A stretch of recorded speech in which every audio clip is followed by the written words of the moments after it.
Do you have any recommendations on spacing for the beds to maximize production?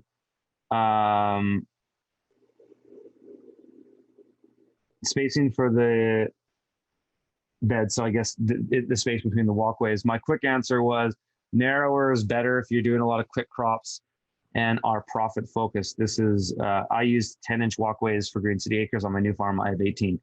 And so that's the thing. So, you know, I actually made a bit of a rookie mistake on my farm. You guys will see it in today's video from the field. But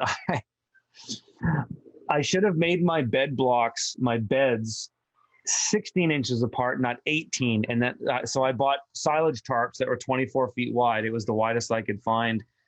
And I ended up making my blocks 48 feet wide, stupidly. If I would have just shortened the walkways by 2 inches each, which would be hardly noticeable, I would have had a foot overlap with my damn silage tarps, but I don't have any overlap, which is kind of annoying. However, the quick fix is we're doing landscape fabric on the perimeters anyways, and we'll just do a landscape fabric strip down the middle walkway that splits the block, because they're 12 bed blocks. So down between beds 5 or 6 and 7, there'll be a landscape fabric strip there so that the tarps will basically just go to it.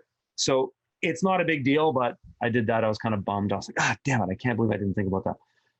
But anyways, you know, another consideration with walkway width is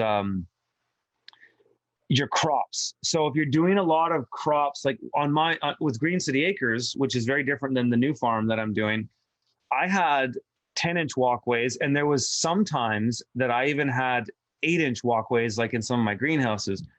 I was able to get away with that because all the crops were quick growing and their foliage didn't reach out so much into the walkways. You know, when you do bigger crops, say you're putting zucchinis in, or you're putting in broccolis or cabbages, you're these kids screaming in the back. You're doing bigger crops like that, the foliage comes out into the walkway and you'll lose your walkways.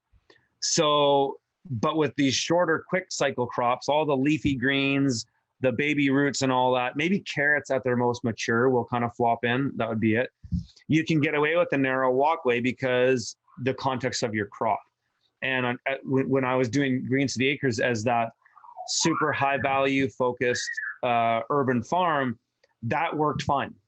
But you know, if you're going to do bigger crops, then that's certainly, you're going to want to have wider walkways. You know, at the new farm, the context is different. You know, I've got more people involved, so there's more people in and out. There's people that aren't as experienced on the farm, so maybe not as balanced walking on tight walkways as I was.